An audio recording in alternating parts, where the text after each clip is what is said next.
have Professor Dogu Ergil with us tonight. He'll be talking about his recent book, Fethullah Gulen and the Gulen Movement in 100 Questions. After his talk, we'll have a book signing event here, and the books are available right outside. It's only $15. So you're welcome to approach him after the event. My name is Gulen. I'm with the Peace Islands Institute. I'm the executive director at the local branch. Peace Islands Institute is a non-profit, non-governmental organization, and our office is located in downtown Boston. So we're organizing this event with Boston College Islamic Civilizations and Societies program. We're thankful to them for hosting this event. Professor is here. He's the director of the program. I would like to also thank Professor Kathleen Bailey, who is also with the program, Boston College Islamic Civilizations and Societies program. She helped a lot to organize this event. Also, her title student Gary. Again, thank you very much for coming. Let me introduce Professor Ergil. He has received his BA degree in psychology and sociology at Ankara University, to be followed by an MA degree at Oklahoma University in sociology, social psychology minor, and a PhD in development studies, an interdisciplinary program composed of political science, political economy, and sociology at the State University of New York at Binghamton. He has a long list of accomplishments, leadership, and awards, but he really asked me to cut it short, so I'll skip this long paragraphs, not to bore you. Professor Ergil is currently teaching at the Department of Political Science and Public Administration at Fatih University in Istanbul. He has worked with several NGOs on developing more effective leadership, conflict management, and creative problem solving. Very recently, Professor Ergil was appointed as one of the 63 wise people, Akil Adam in Turkish, by the Turkish government. His job at this position will be promoting peace as one of the civic leaders. And as the community, Turkish-American community also, we are looking forward to the achievements of Professor Ergil and other civic leaders in this role. Having said that, I would like to ask you to join me in welcoming Professor Ergil for his talk.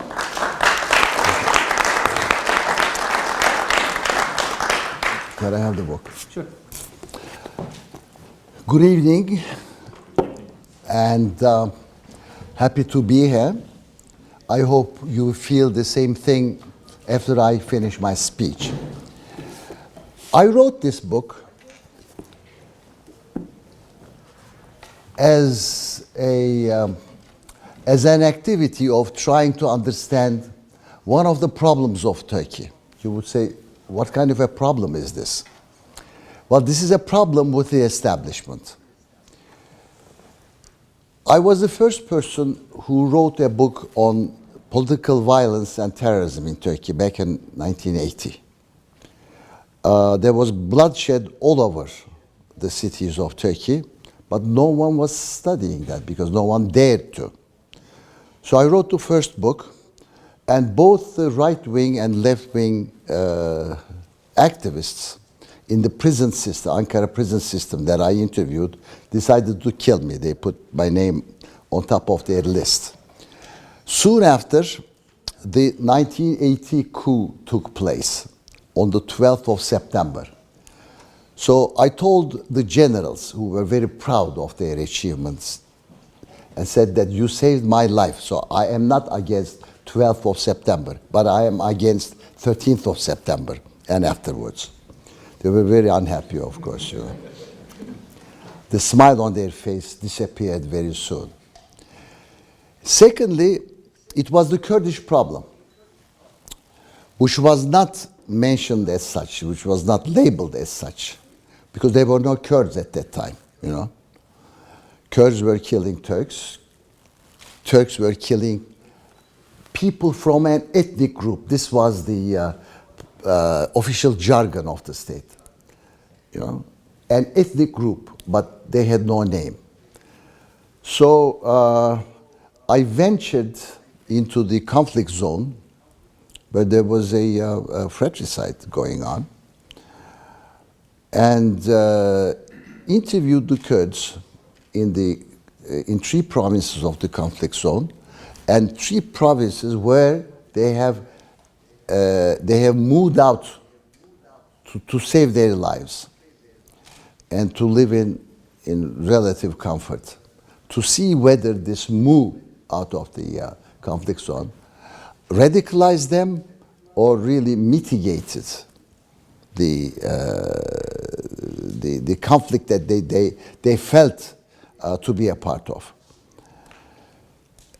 And because of that, I was dragged to court, the notorious court called the State Security Court, which deals with crimes of treason 3 times, and 3 times at the heavy penalty court, which deals with crimes against the state, just for scholarship. Well, that is over now, fortunately.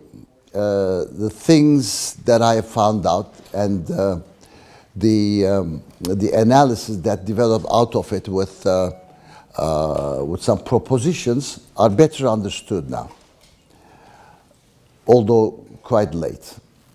And later came this gentleman. This gentleman was immediately labeled as a man with a hidden agenda to transform the secular system of Turkey, and leading a sort of political and cultural perversion that might disrupt peace and order in Turkey. So, well, as the sort of soul cleaner of Turkey, I thought I should study the case, you know. Why is this man, a peasant from Eastern Anatolia with a formal education of primary school, has become a civic leader, inspired a movement that started as a local movement that became national and transcended the national boundaries and became an international movement and organization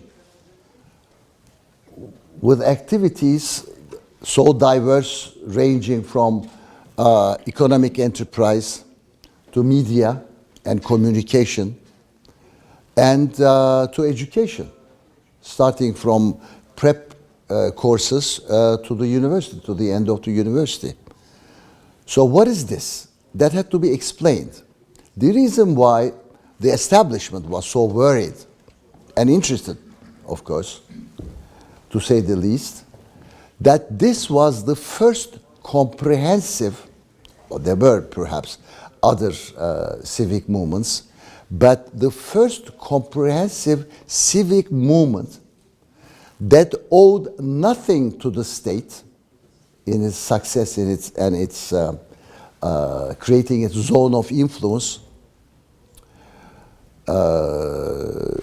and has created a network that extended from the individual, from the countryside, to the institutions, international institutions created outside of Turkey. Here are my findings that I will share with you, and I'm sure most of them are not unknown to you. First of all, Mr. Gulen was lucky to come to Western Turkey and try to preach, and started preaching in Edirne, in Western Turkey, and Izmir, and Istanbul. These are urban centers where millions of peasants, rural settlers, moved, came, built their homesteads, and started to live in a different culture, more modern, more cosmopolitan. But these people were rural, traditional, and communal. But the social settings they moved to were just the opposite.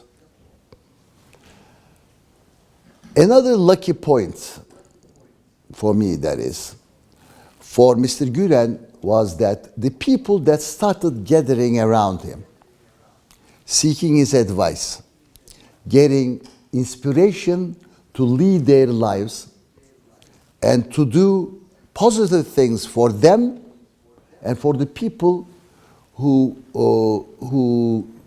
got in touch with them in terms of a solidarity network, were upwardly mobile. These people wanted to change themselves, not only personally, but also socially. They wanted to live in a modern world, but not abandoning the values that they brought from the countryside, but not to be inhibited by those traditional values. They wanted they wanted them to be reinterpreted to fit their new lives and to the setting that they wanted to be a part of. So this gentleman provided that interpretation. And he rejected the old Islamic conservative scholarly acceptance that the door of jurisprudence is closed. So you have to believe the dogma that is presented to you. He said no. You know, staying loyal to the original texts. And he only believes in the Quran, the Hadith, and the Sunnah. That is what the Prophet said and what he did as exemplary things. Apart from that, he says, what we have internalized, what we have learned in terms of religion is the Arabic experience, historical only. So let's abandon that.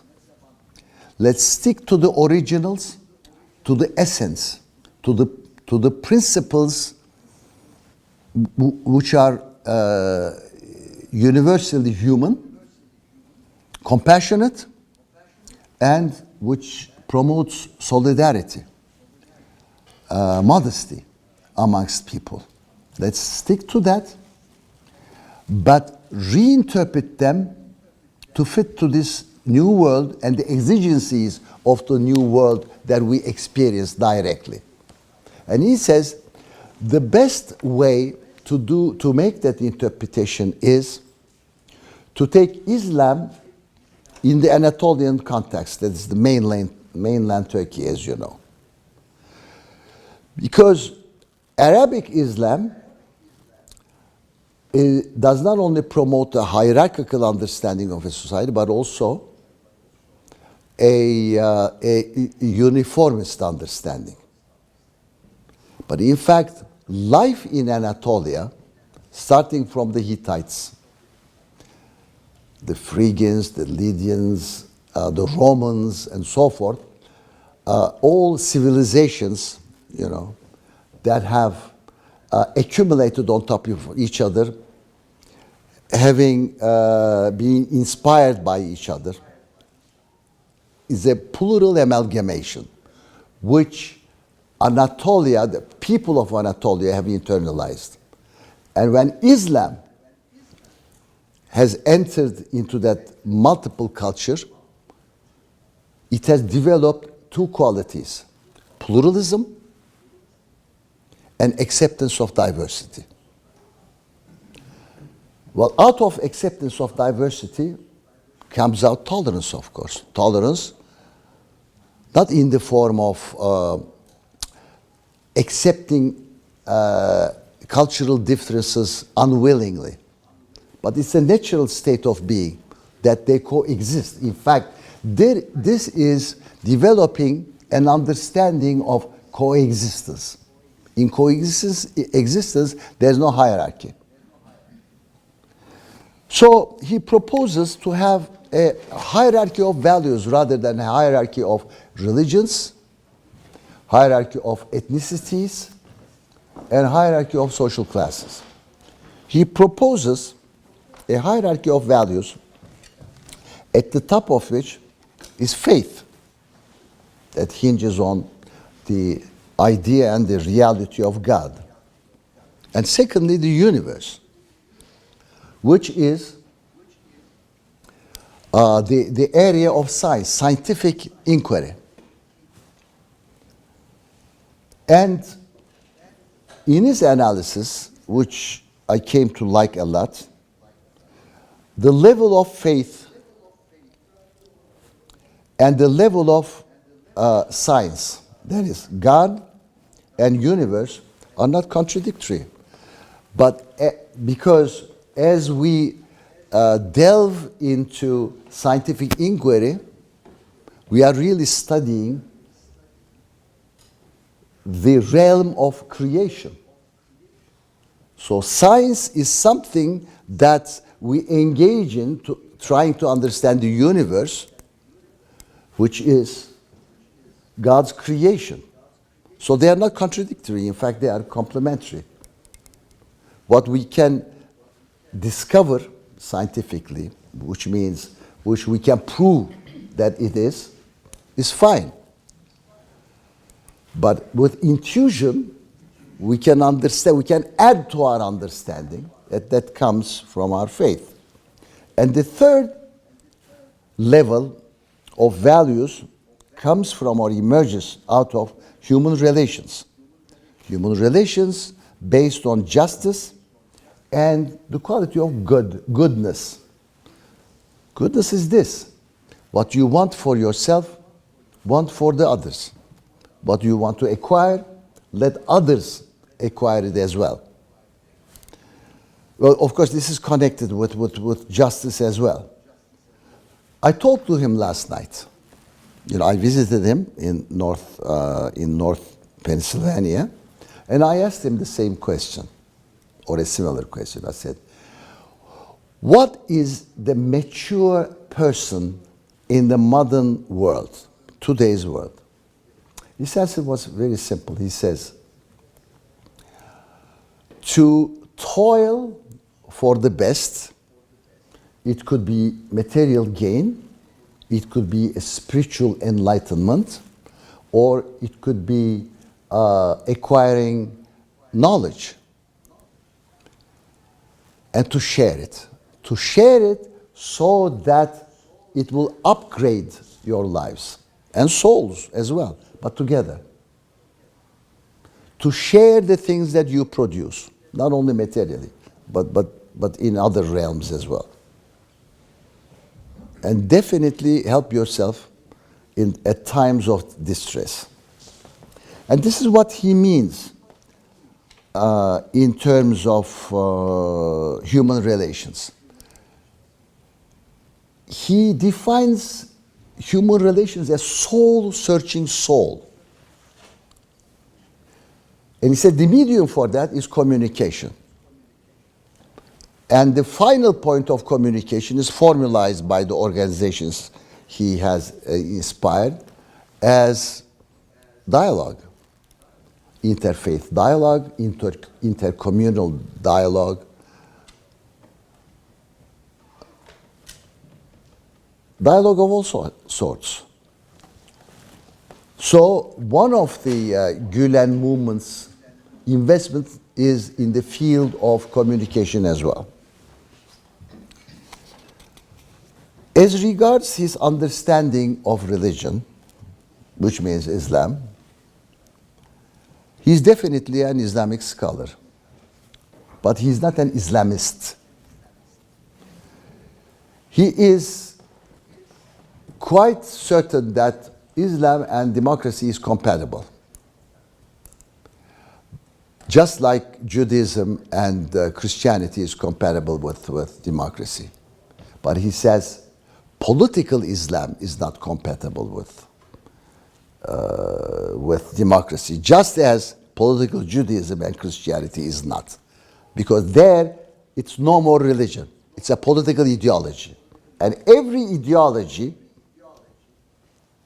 defines a we, an inner group, and they as an outer group, and demarcates these groups as if not inimical, definitely competitive and in a hierarchical way. And he has always admonished the members of his followership. And mind you, this followership is not a structured one. And as I said, this is the biggest civic movement of Turkey, which irritates the authoritarian state, which has irritated the authoritarian state just because it is free of governmental control and is independent of the state, remaining outside the state realm. However, he never condones any antagonism between the state and society. He says, don't ever take on the state because that means chaos. He believes in continuity and civil relations between the official institutions and the society. If you don't want things to be done to you, or if you don't like the functioning of certain institutions, change them. Change them democratically, morally, by example, but peacefully.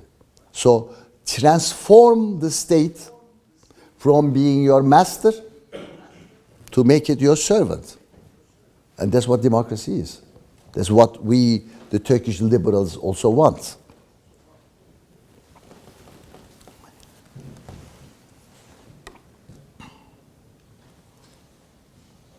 So he is a Muslim, but not an Islamist.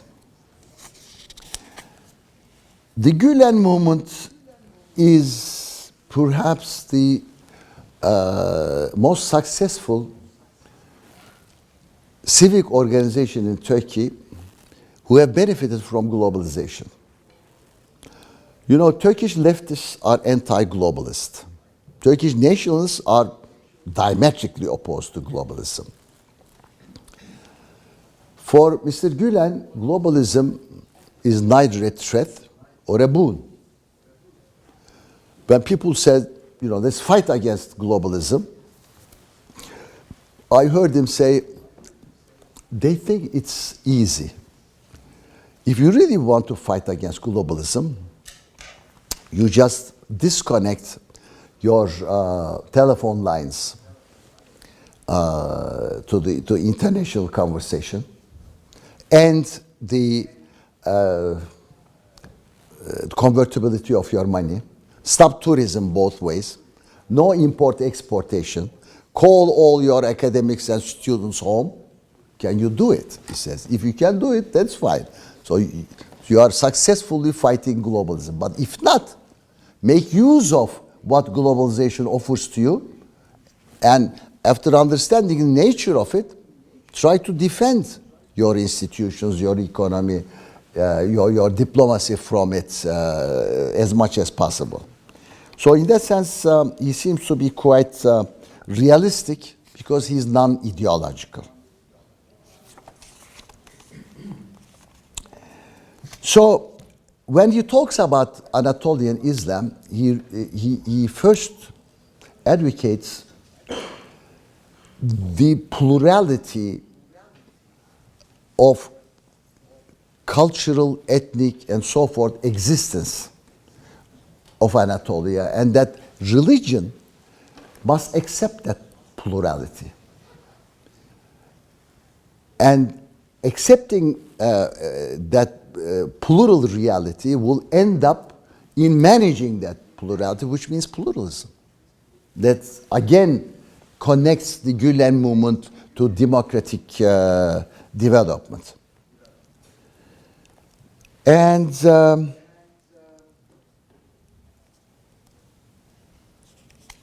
by doing so, he says we can clear the Arabic historical experience, the Persian historical experience from the interpretation of Islam for the Turks or for the people of Turkey inside. And with this, because he says Anatolia has never been colonized by foreign powers, so it has not been contaminated with other cultures, with their domination on the Anatolian culture. And he says, unfortunately, after the 17th century, the Islamic civilization has stopped developing, and since then it has regressed. Because economically and scientifically, it could not keep up with the development of science and technology in the world. And he says Islam now needs a renaissance. But renaissance cannot be accomplished only by Turks, but together with Arabs and Persians. And they have to adopt this scientific outlook, be productive in scientific endeavor, be able to produce technology which fits the needs of today's world, and thus upgrade the education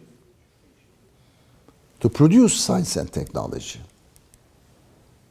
not by imitating other countries, but it has to be an innate dynamism coming from the Islamic countries. And in that sense, the Islamic countries must cooperate. I think one of the most important qualities of the Gulen thinking and movement is empowering the individual. Empowering the individual in three ways. Education, it means fighting against ignorance.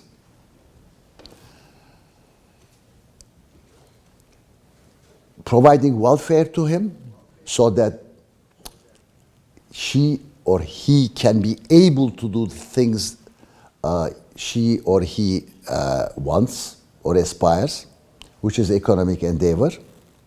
And also, thirdly, could be able to express herself or himself and connect with others in mutual affairs, mutual ideals, and improve their living standards together. So, strengthening the society starts with empowering the individual. And one of the most successful things that the Gulen inspired people have done is to go to the poorest echelons of the society, to the less developed parts of the world, of the country, pick up these kids who look intelligent enough, talented enough, and to provide them with education, support them financially. And I remember years ago, the objective was to send them to domestic local universities. At one time they said, why to local universities? Let them go to the best universities of the country. And a few years later, they said, why the best universities of the country? Let us send them to the best universities of the world. And that's what some of you are here for.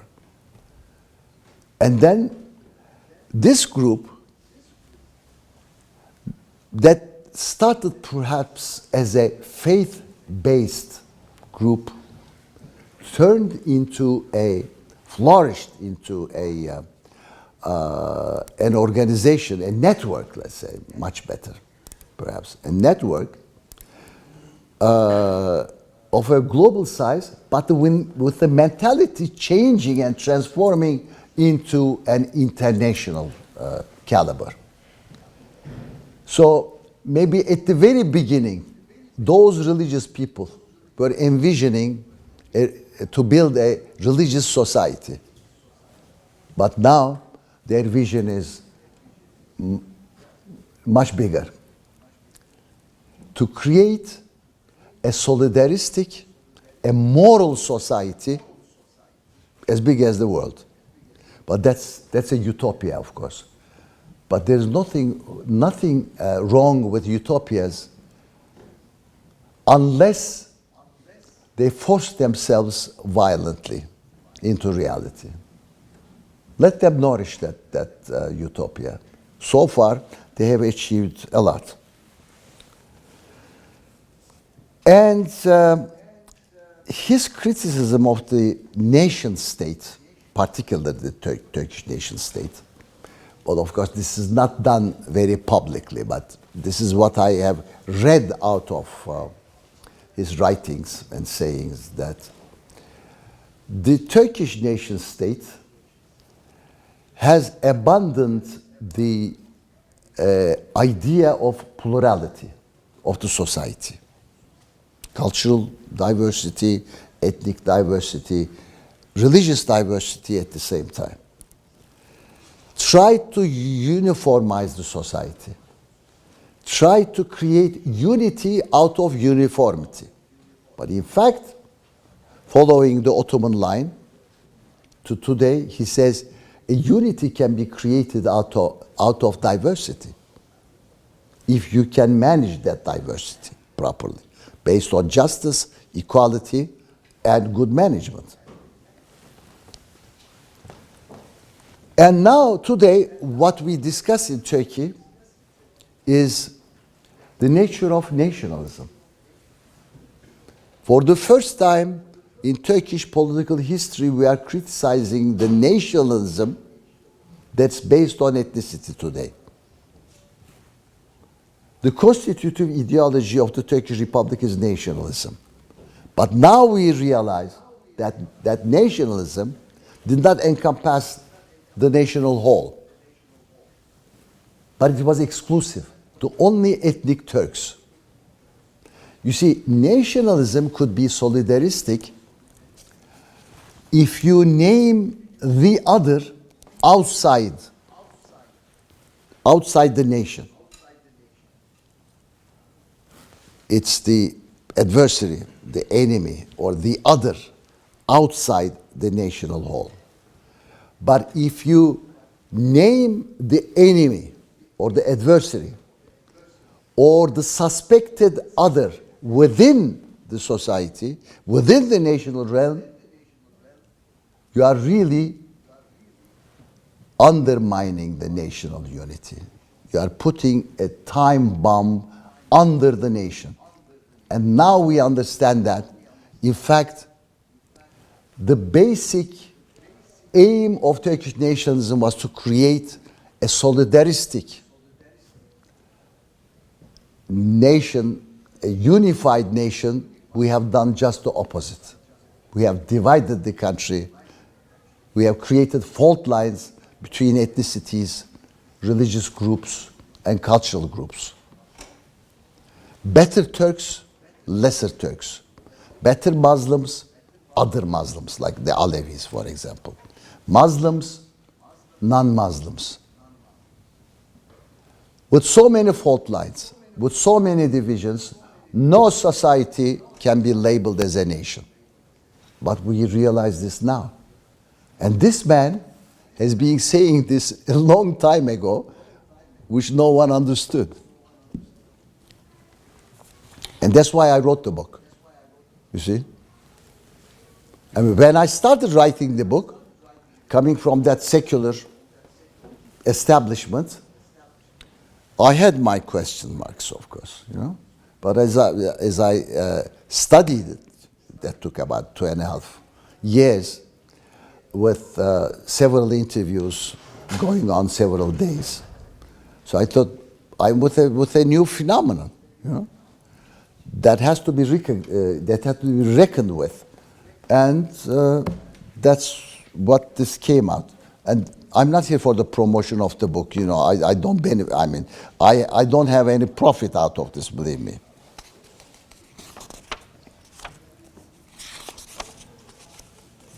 So let's go back to this idea of empowerment of the society through the empowerment of the individual. You see, his followers were small entrepreneurs, small businessmen.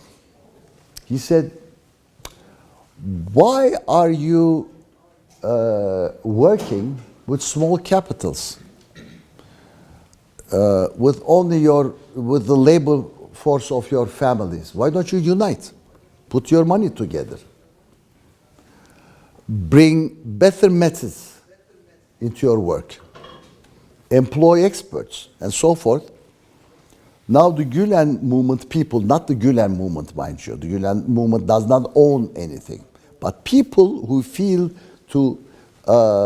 spiritually associated with this movement, like the Calvinists, the Protestants and so forth, have enormous enterprises which are also interconnected.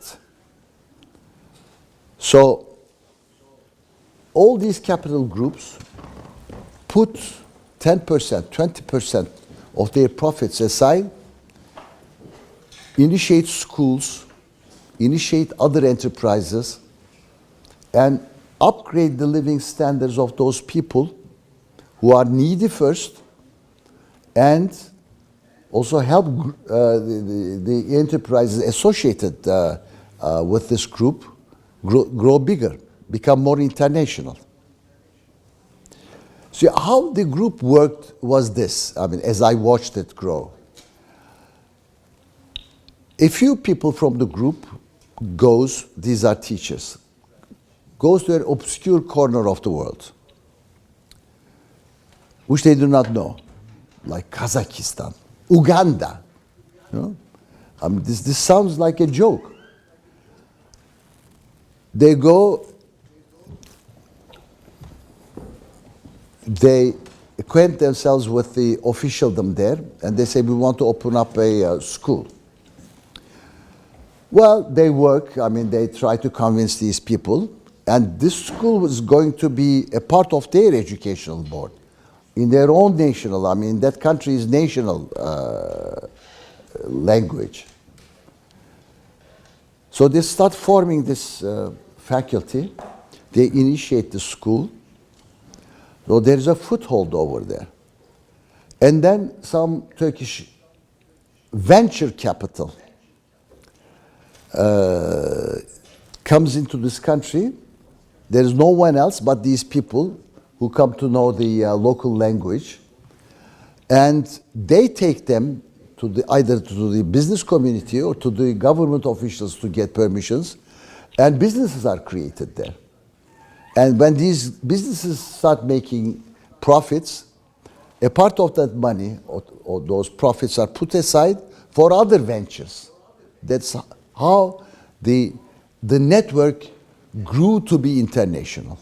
I watched this in several countries, you know, and the government never thought of doing something outside the country except perhaps military incursions into the near abroad. Was amazed, you know, they started looking for hidden agendas. How come these ex-peasants, you know, these, how would I say, religious people, uncouth religious people can do these things? There must be international powers behind them. Well, they were power. I mean, they had growing power, but fortunately, it was an internally generated power, which has to be commended, of course.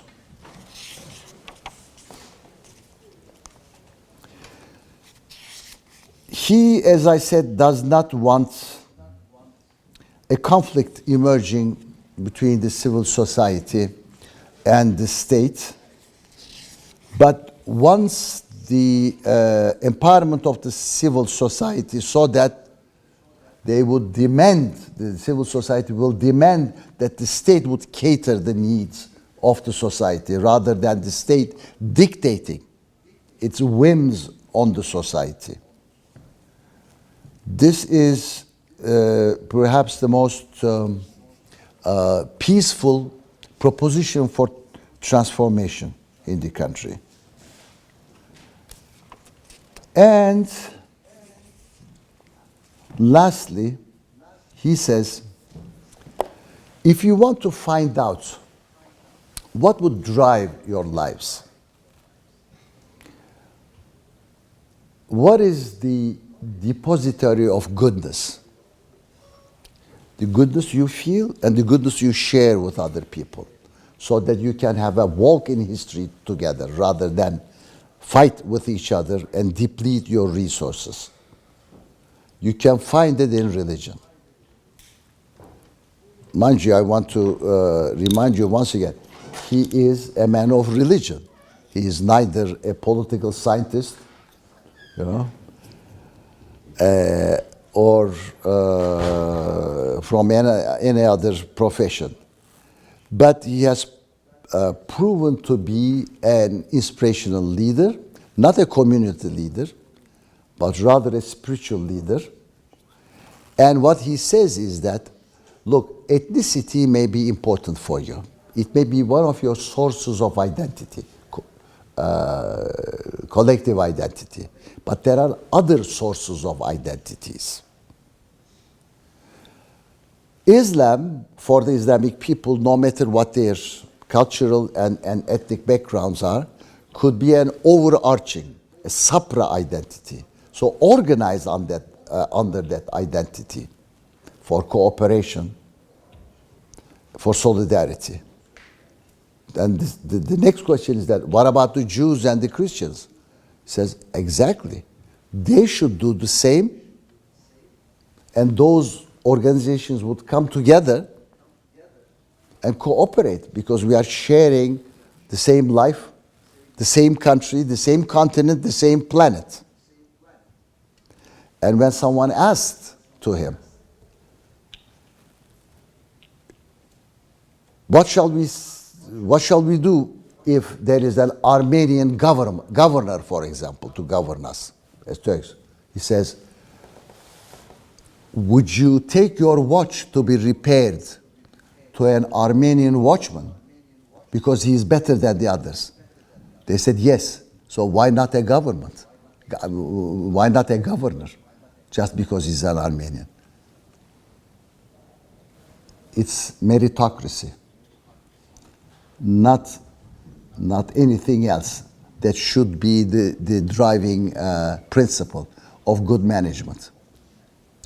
Let me stop here and then get questions from you.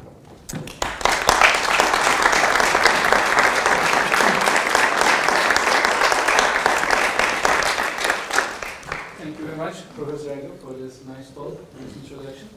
I have a question, the question that I face here. You also mentioned, but I want to get your personal opinion. In your book, in several places you mention, it's also an answer from Gulen himself about democracy. He says there are also shortcomings of democracy, and then there can be a new form of democracy, a better form of democracy. Yet, still in Turkey and globally, there are many people who believe that he has a hidden agenda and the movement is not transparent. So personally, coming from a secular background, what do you think? That he has a... do you think he has a hidden agenda, or is it transparent? Let's say that he had a hidden agenda to create a religious state. Let's say that he did. But now the Gulen movement is conveniently placed in many states. So his hidden agenda could have expanded to have an Islamic world. Is that possible? If not, so what he proposes is coexistence of differences together in peace. All right? So a religious government is a religious society in terms of being, religion being the depository of shared human values. Yes, but look, I mean, Islam is not unique. These monotheistic religions, Judaism and Christianity, have come from a very narrow part, geographical part of the world. And they share the same principles. The thing is how you live it. How in the political reality and how in historical existence, experience, you have applied it to daily life. That's the difference. You know, that's the difference. See, there are some scholars who squeeze the religious texts and produce violence. But he says there's no violence in the texts, you know. It's your intentions. It's the politics that you prefer.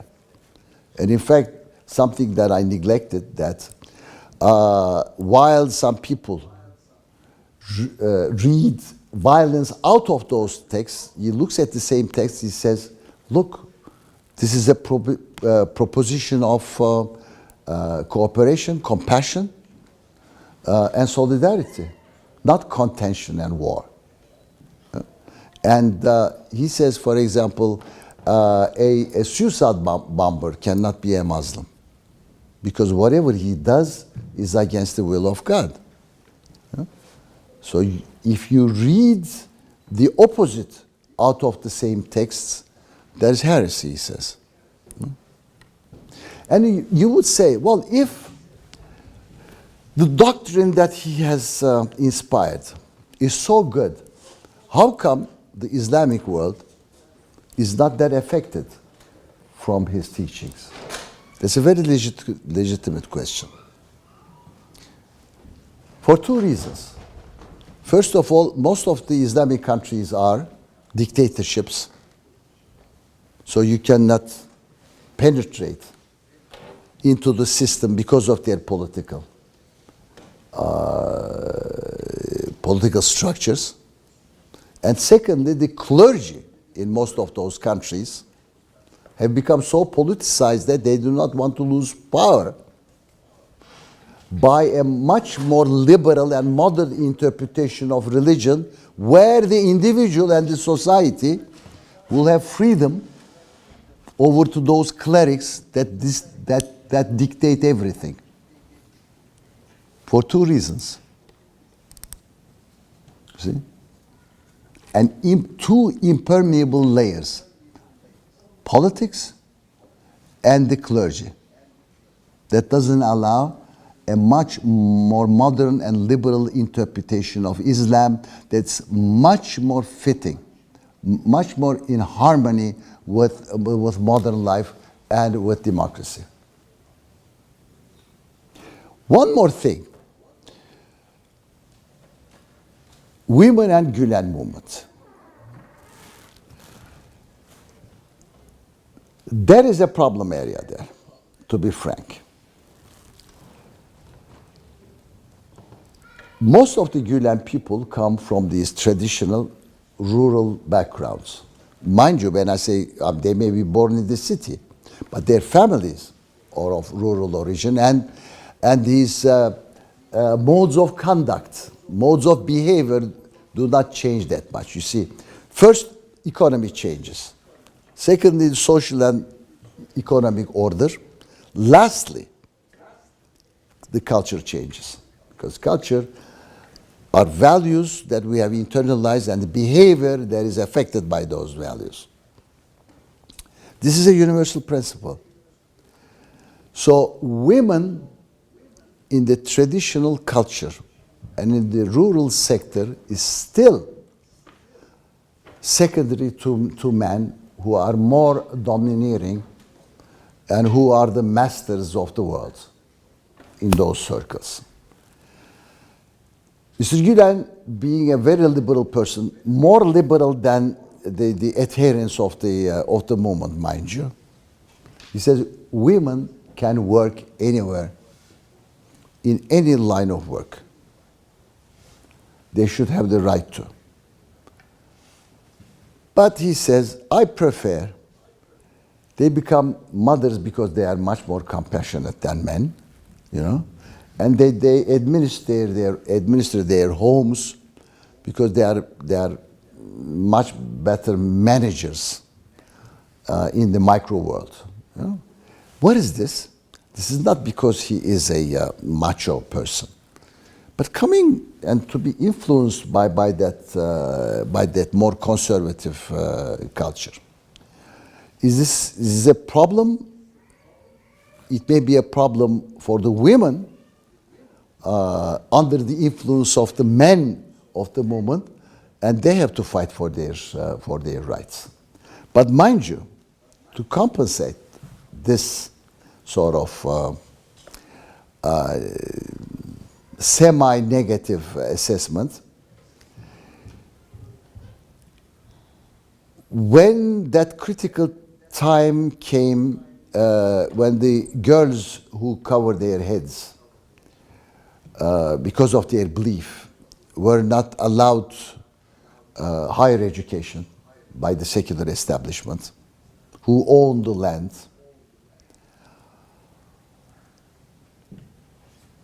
these girls and their families appealed to Mr. Gulen, and he said, look, anyone who wants to cover their heads freely by their own will for religious reasons have all the right to do so. That's their privilege. So to untie their headscarves is an evil. However, being barred from higher education is a higher evil. So I would advise for them to untie their scarves in the schools, to go and get their higher education, and the sin of untying it will be to the people, will be the people who have ordered them to do so. I think this is a very modern interpretation of things. You know, evil hire evil, and the sin of that evil act would be upon the people who have forced them to these girls. I think this is ingenious, you know, on my part.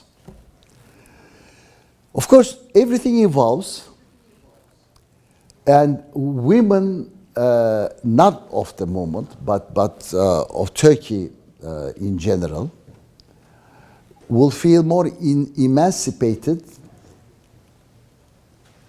as much as they are empowered. And this group, this network, empowers the individual, including women. This is very important. This network does not discriminate against women. Men may discriminate against women. Not in the movement. In general, in traditional societies, including Turkey. And it's up to the women to fight for their rights. Okay? Early on in your talk, you described some of the natural constituents of the Gulen movement from more traditional backgrounds, from rural areas, small business.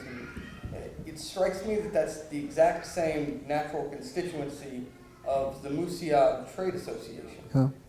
Both of them have similar constituencies and interest in harnessing globalism. So given that, how much cooperation is there between the Musiad Trade Organization and the Gulen spiritual movement? Well, I mean, if not organically, they cooperate and coordinate activities. In fact, you see, Musiad is labeled as muhafazakar iş adamları, meaning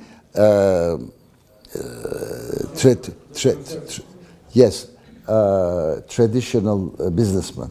But in fact, it was Müslüman, Muslim businessman. But they couldn't say this aloud. Well, this is a Muslim movement. I'm inspired by Islam, but a very liberal, and very solidaristic understanding of Islam, which is not, mind you, which does not enslave the individual. You see, in almost all Islamic countries, the individual is sacrificed to the community and the community to the state. In the Middle East, when you talk about freedom, you don't talk about the freedom of the individual. You talk about the independence of the state. You see? This is how it is in the Middle East. So I think in the Islamic world, because he is a Sufi, you know, and in Sufism, you try to find alternative ways to reach the truth, not through the establishment, but individually, you know, in non-conventional ways, and find the freedom within, because the society does not allow you. I mean, societal organizations, alternative political movements, and so on, does not allow you. The reason why opposition has organized in religious institutions is that because these tyrannical regimes have not allowed political opposition to organize freely in the open. But because religion is a legitimate organization which cannot be denied even by the most dictatorial regime, you know, opposition organized within the religious realm. But I personally believe, and I said this in Cairo under that dome, you know, which Mr. Obama also spoke, that is the auditorium of the Cairo University, that the more opposition becomes powerful and has a powerful impact on organizing the society politically, religion and politics will move apart and take their place in independent realms. You know? Mr. Gulen, by advocating the empowerment of the individual and through that strengthening the society against the state, is also giving us a recipe of developing democracy from below, you know, from below upward. And I think with education, welfare, communicating between individuals, groups, religions, civilizations, you know, which is the description of secularization. Mr. Gulen is offering a new formula for secularization, not secular. Secularism is a policy. In Turkey, secularism was imposed from above. It's a policy. But secularization is a sociological process that develops and moves upward. And Mr. Gulen, although accused of being a religious obscurantist, is in fact the vanguard of secularism from below, the real secularism as a sociological process. But the Turkish secular establishment has never understood that. Yes, please. I have several questions, but I'll try to ask two of them. So I have to get back to what you discussed with the empowerment of the individual, which sounds fabulous. But I need to ask you, so how does he really see the inner conflict that could be in somebody in the movement? Like, when it comes down to brass tacks, is it the freedom of whatever of that individual versus his responsibility to the community? Because after all, we're talking about the empowerment of the individual, but the movement is very much connected. It's built on connections and the community and what your responsibility is to your peers. So how does that really work? All right. the basic quality of all this network is voluntarism. That is it, you see. If it was an involuntary, obligatory organization, what you would say would be right. I mean, your suspicion or the suspicion of others, raised would be correct. But this is a voluntary movement. You can go in and come out. Mind you, although he doesn't say this in his own words, my interpretation of it is that he sees civilization as a software program. You with different cultures may enter that program and put your own file in it, become a part of it. And you may take that file and put it into another software program, which is very innovative. I mean, he hasn't expressed this, but that's what I understand from it, One more question. Yeah.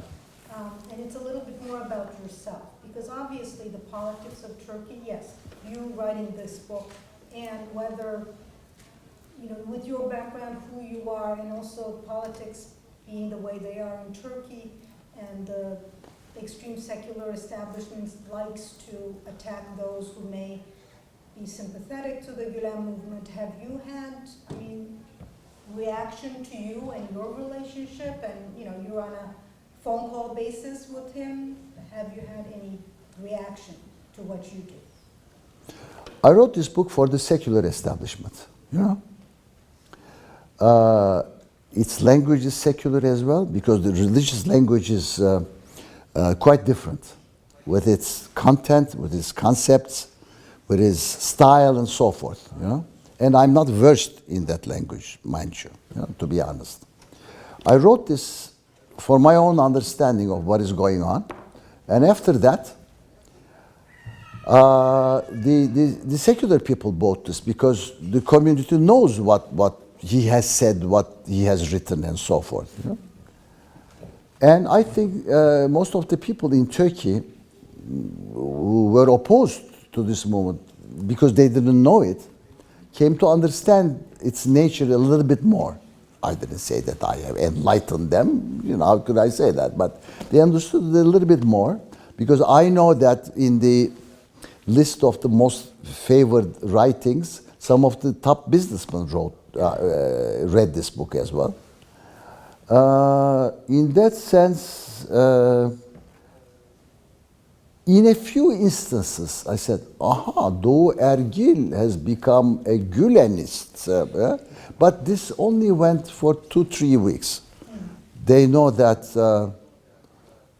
I can't be anything, except myself. So it only took 2-3 weeks, that's all. I mean, I'm not a Kurd. I was called a Kurdist, whatever that means, then a Gulenist, and so forth. So it's good that you are nothing but yourself. The truth, but nothing the truth. Thank you, sir, for your talk. Very, very enlightening. Thank you. When I hear you, we're in a Catholic setting at Boston College, and I'm trying to think of an analog in the history of Catholic thought. What your talk inspired me to think about with regard to Gulen is that when the average Western mind encounters Gulen, we see a man on the surface of paradox, Muslim but un-Islamist, advocate of secularization from the bottom, but not secularism as a policy from the top down, organic democracy, solidarity. Exactly. Principles of justice that are recovered from an original inspiration of a revelation, or a revelatory religion, which is Islam, just like the other monotheistic religions. I think of Gutierrez and liberation theology in Latin America. Because if you look at the original principle, the man of religious faith that encounters such visceral and immediate suffering, in his case, poverty and death and hunger in his Latin American context, and to live out his vocation as a man of faith, but engage in actual, what he calls orthopraxis, the orthodox interpretation of the religion, facing an immediate practical situation, led him to develop what he called not a new theology, not a new revelation, but a new way of doing it and relating to it and living it. That's good. The response by the Vatican, by then Pope Benedict Ratzinger, Cardinal Ratzinger of the CDF, Doctrine of Faith, the response was initially about, so from the religious authority, that this type of interpretation could reduce Christian revelation to a materialist philosophy, and then bring them closer to, at the time, the Latin American sort of Marxist and socialist movements that the global north and the western world would find naturally threatening. And I think the Gutierrez reaction, a letter back to the then future Pope, was that's not at all the case. I mean, at the end of the day, he is a Dominican priest of the Dominican order, which is one of the most monastic and most disciplined. And in terms of theology, the most conservative, compared to, let's say, the Jesuits. Yes, well, global. And so, in terms of your encounter of the Gulen, the man, the movement, how does one build a sort of sustenance and courage and fortitude when they're looked at as a paradox? Is it? A paradox. Paradox. Okay. And how do you Now, live that? I am addressing this question to the Christians here. What was the profession of Jesus Christ? What was it? Huh? Carpenter. All right. What about Moses? Shepherd. Okay. What was the profession or occupation of Muhammad, the prophet? Businessman. Sorry? He was a businessman. Businessman. You see, we have a prophet, and we have a religion with a prophet, which is a merchant. Do you think it has no impact on the followers? You know? Gulen is not against the market system. In fact, he says, make use of the market system. But the market system has no heart. You see? It has a brute soul. So let's tame the soul and let's plant a heart to it.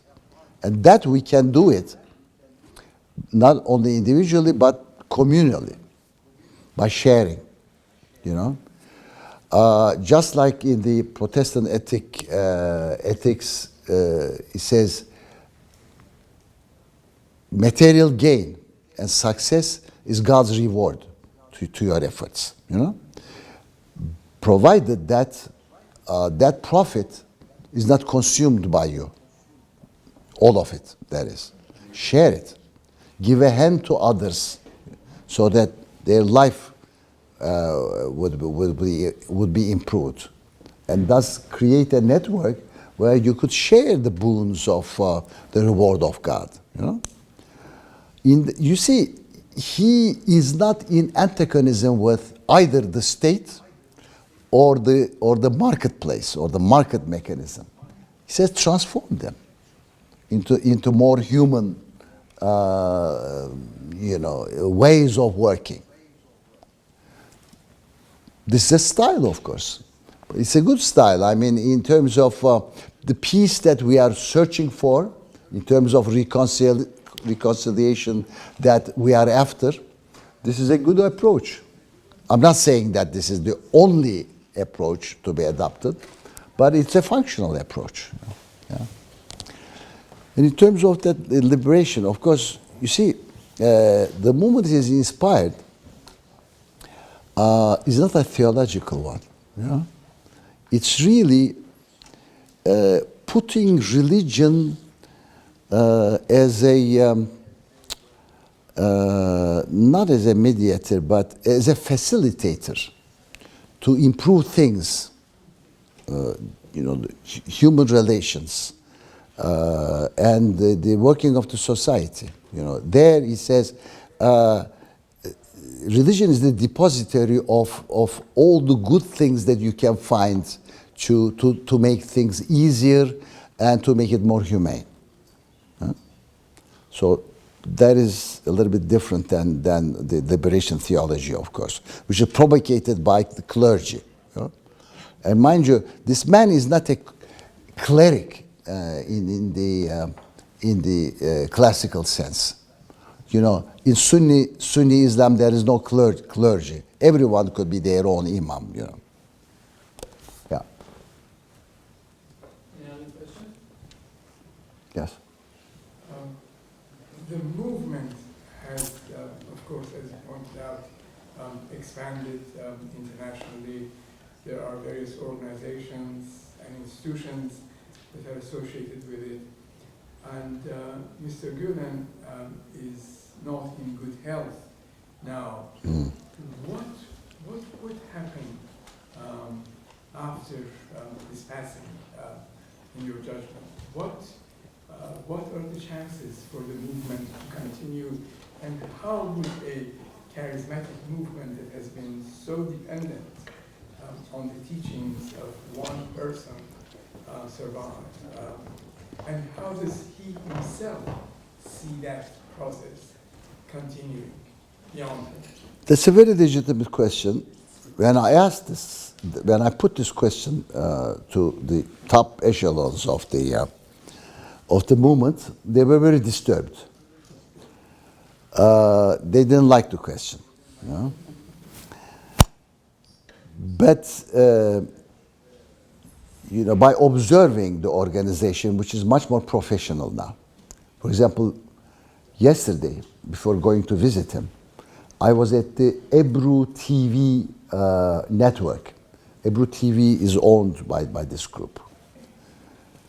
The rate of professionalism was amazing, you know.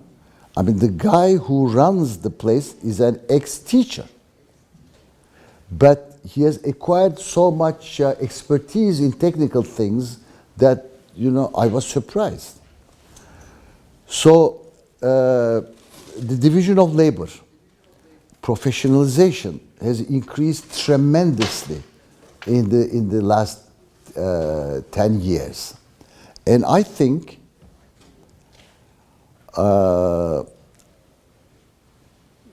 in the event, you know, let's say, yes, in the event, I think there is enough qualified manpower to take on the enterprises going and functioning. Of course, that charismatic, inspirational source will be missing. But I think there is enough texts, sayings, interpretations of the inspirer that it will take them on for a while. But how long, I do not know. Because the biggest empire that the world has seen is the Genghis Empire, and it has lasted until his death, as you know. And then again, several empires went on because, you know, it was divided. Whether there will be a division, but still big chunks going on independently, for example, the enterprises, the communication and the media and the schools, I do not know. But you see, babies cannot walk. Their parents have to hold them. But when they grow up, they hold their parents, you know, as they get old. So I think this movement has matured enough to go on by itself.